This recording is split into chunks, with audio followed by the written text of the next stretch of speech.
Aqui eu vou ministrar para vocês agora minha última aula aqui do meu estágio. Essa aula aqui a gente vai falar da interferência humana na evolução, né? De como foram evoluindo as coisas passando pelas mãos dos seres humanos, né? De acordo com o nosso interesse, né?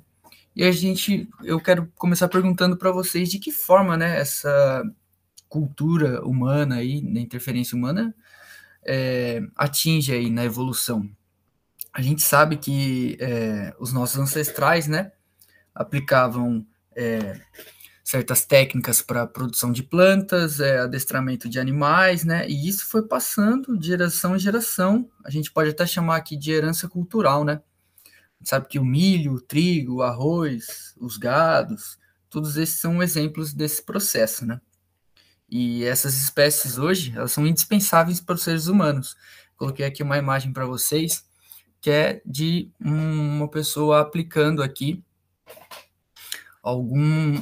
fazendo alguma técnica interferindo aqui na produção do milho, fazendo com que ele cresça mais forte e etc.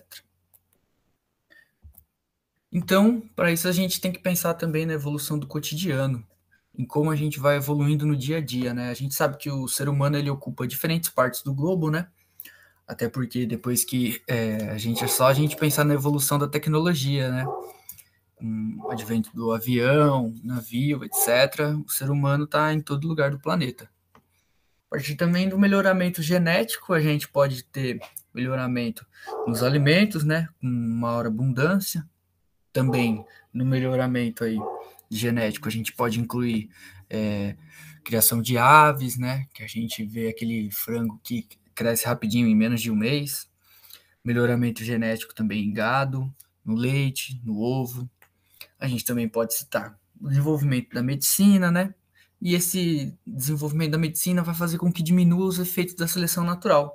Um exemplo para vocês: a gente tem o apêndice, que causa apendicite. Esse apêndice, pra falar a verdade, não serve para nada, mas a gente tem ele ainda. Só que por conta da medicina existir e ser bem desenvolvida, quando a gente cresce, acaba tirando aquilo. E como a gente viu em Darwin, no darwinismo, é diferente do lamarquismo. Se a gente lembra que o Lamarck falava, se a gente não usa, se entra na lei do desuso, aquilo diminuía e passava aos seus descendentes. Porém, a gente sabe que não é assim, né? Então, muitas vezes a gente nasce com aquele apêndice, muitas vezes não, né? Sempre a gente nasce com aquele apêndice, porém, às vezes ele infecciona, causando apendicite. E isso é uma coisa que vai contra aí o efeito da seleção natural, esse desenvolvimento da medicina, que é tirar o apêndice. Também desenvolvimento de fármacos, eu vou citar aqui para vocês mais para frente, que é no caso da penicilina, né? A descoberta da penicilina aí trouxe bastante inovação aí. Ela foi descoberta aí de forma acidental, né? Pelo esse médico aqui, o nome dele é Alexandre, e ele é um escocês. Ele colocou um fungo bactericida, ele estava pesquisando, né, substâncias para combater bactérias em feridas. E daí, sem querer, ele esqueceu o seu material de estudo, né, sobre a mesa, enquanto ele saiu de férias.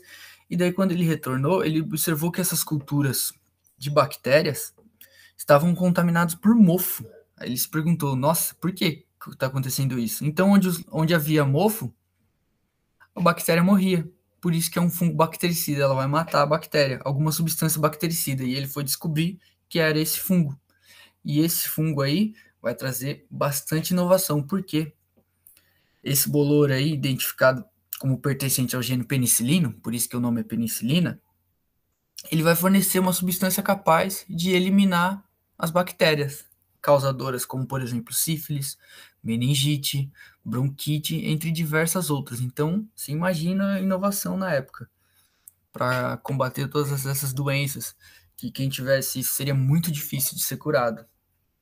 Então, foi uma inovação gigantesca. Então, por isso que a gente vai falar que aqui foi uma evolução aqui humana, um salto gigante aqui, em questão dos fármacos, né? No caso, aqui é o antibiótico, né? Atualmente ele não é tão usado, gente, porque por causa do seu uso indiscriminado mesmo. Foi tão usado aí que hoje em dia eles utilizam mais a amoxicilina. E tem que tomar cuidado com o antibiótico, por conta do uso indevido, vocês podem acabar contraindo uma superbactéria resistente a esses antibióticos. Então, só quando o médico receitar mesmo. Aí a gente entra agora no último tópico sobre o futuro da humanidade, gente. Eu pergunto para vocês, o futuro da humanidade, será que a gente vai ter um grande futuro aí pela frente?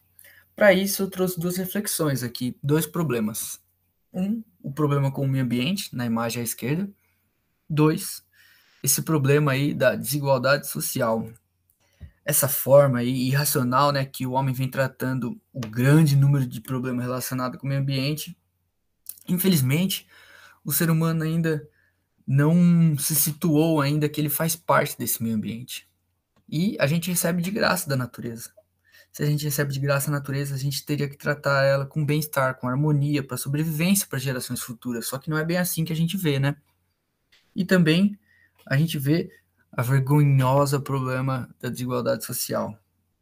Porque hoje a gente vê inúmeras populações, eu coloquei aqui uma imagem para vocês, vivendo no descaso mesmo, sem alimentação decente, sem saúde digna e também sem educação e sem, como por exemplo, a gente pode incluir saúde, saneamento básico e várias outras coisas que acabam sendo complicadas aqui. E aí fica essa reflexão para vocês sobre o futuro da humanidade. E para finalizar, a gente vai entrar no papel do ser humano sobre a herança cultural. Por que é herança cultural, né? O ser humano é um ser único e muito complexo. Ele é o único que consegue acumular e transmitir esse conhecimento. E, consequentemente, ele vai transmitir essa herança cultural. A gente tem muita herança cultural europeia, que faz com que o racismo esteja permeando aí a nossa sociedade, né? Como a gente pode ver em vários casos hoje em dia. E a gente sabe que a espécie humana, né, diferente de todas as espécies, ela é regida, né, por uma herança biológica, no caso os genes, e também essa herança cultural, né? E como eu disse para vocês, infelizmente, ela não é fornecida de forma apropriada à sociedade. Eu coloquei aqui uma imagem para vocês aqui de um samba aqui, de um carnaval, que é da cultura negra, né? E também mostrando o racismo, que os negros de fora, do lado, em Salvador, por exemplo, no carnaval, onde tem os cordões, a gente vê um vídeo que tem muito branco lá dentro. E fora desses cordões, a gente vê o contraste social, né? Bem gigantesco. Então, e essa herança cultural aí é uma das principais responsáveis aí pela posição privilegiada aí de certos humanos na Terra. A gente pode até citar, como por exemplo, sistemas educacionais aí. Muitas vezes a educação em bairros chiques, em bairros onde as pessoas têm um poder aquisitivo melhor, a educação acaba sendo privilegiada por quem está pagando muito mais. Então é uma coisa a se pensar, uma reflexão. E também a gente vê também muito descaso de muito país desenvolvido contra o país subdesenvolvido. É só a gente pegar o exemplo da Covid agora. Muitos países europeus aí, próprios Estados Unidos, deixando de ajudar certos países da África, onde o contágio de Covid está alto e mesmo assim eles não estão se importando tanto, porque não está atingindo eles agora. Porém, a gente sabe que uma hora a conta vai chegar, né? Um exemplo disso também é a epidemia da AIDS. A AIDS na África não foi contida e está longe disso, e por conta do descaso aí de países desenvolvidos, países chamados de primeiro mundo, que não dão a devida importância de que eles também são seres humanos e também precisam da devida atenção. Então aí eu pergunto para vocês, e o futuro da humanidade? É complicado, né? Esse tema sobre o futuro da espécie humana, sobre aonde vamos chegar, o descaso que a gente está tendo com o meio ambiente, surgimento de novos patógenos, né? De novas doenças, novos vírus. Então, é complicado. Eu deixo essa reflexão para vocês aqui no final. E é isso, turma. Muito obrigado aí estar com vocês. Foi muito bom, apesar de ter estado bem distante, né, bem longe, por conta desse novo ensino remoto. Mas espero que vocês fiquem bem, se cuidem. Abraço. Vou deixar para vocês um questionáriozinho, com umas duas perguntinhas. Qualquer dúvida, vocês passam para o Sr. Braulio. Abraço.